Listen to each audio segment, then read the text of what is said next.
I'm Mark Callie in Mr. Saltwater Tank, and this is Mr. Saltwater Tank TV. Every reef junkie dreams of the day they can take over part of their house and make it into a fish room. And on my new build, that's exactly what I did with this space.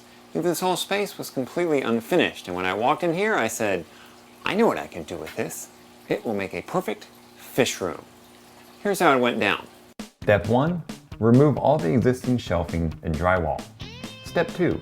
Install 3 dedicated electrical circuits so I have plenty of juice for the fish tank. Step 3. Install mold and moisture resistant drywall. Step 4. Lay down waterproof membrane and install the floor drain. Step 5. Install aluminum bar to support the fiberglass grating. Aluminum won't rust and provides plenty of strength. And finally, step 6. Lay down the fiberglass grating, taking care to run the drain hose for the dehumidifier underneath the grating. The real beauty in the not only drain but also raised floor is the safety factor. See, I can spill water straight on the floor. It's going to fall right through the fiberglass grating, hit the waterproof membrane, and then drain over to the floor drain. The end result is that it's very, very safe because I can't slip and fall. The fiberglass grating has a non-skid surface on it, and any water that I happen to spill, well, it's right underneath the grating. So therefore, I'm not standing in water. I'm not potentially going to slip in the water that I'm standing on. If you've been around saltwater tanks long enough, you know at some point you're going to spill some water. And in this room, I can spill all the water I want. It doesn't matter. I can literally do a water change or empty a tank by dumping it straight on the floor and letting it drain away. So, the fact that I have a floor drain is nice. The fact that the floor is also raised makes it double nice. Now that the floor was set, it was time to put in one of the most important parts of a saltwater tank, the filtration. Here's what the sump looks like on my build. I wanted to change things up a bit, so I went with My Reef Creations industrial lines of sumps. These sumps sport the industrial look and they're beefier as they use a full 1/2 inch thick material. My sump measures 48 inches long by 24 inches wide by a full 30 inches deep, and it weighs in at well over 200 pounds. This thing is a beast. Water enters on the left through two 1.5 inch drain lines. Primary filtration is carried out by 3 7-inch filter socks. I also installed a lid on this section to help reduce splashing and evaporation.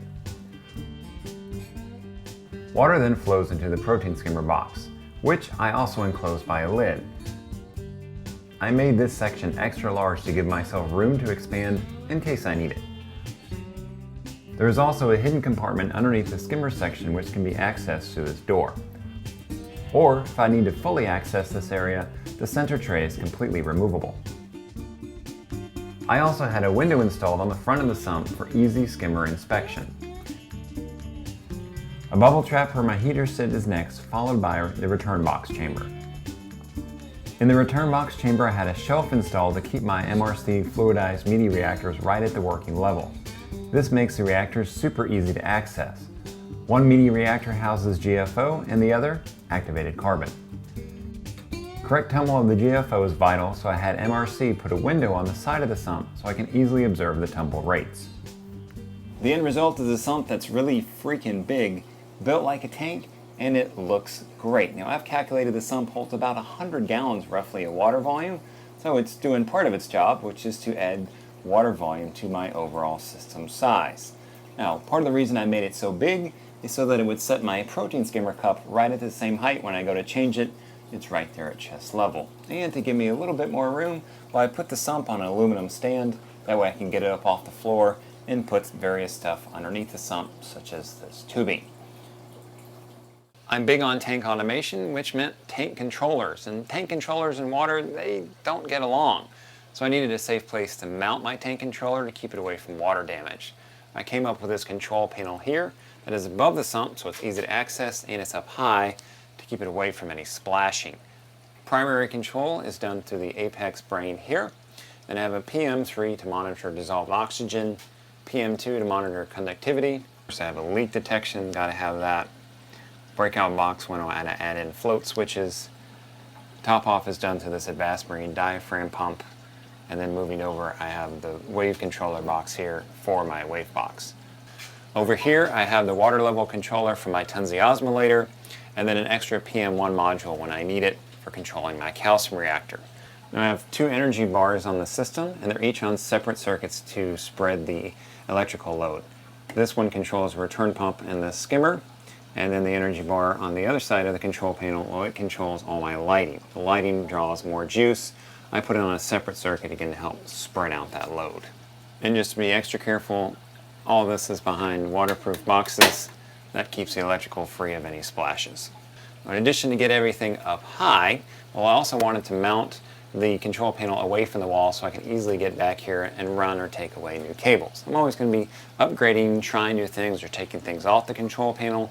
I wanted to make sure that all this was very easy to access and also give me a way to keep everything nice and neat. Right beside the sump sits my workbench where I can perform water tests and have a surface for doing other tasks in the fish room. Right next to the workbench I have a utility sink with hot and cold running water as well as on-demand RODI water.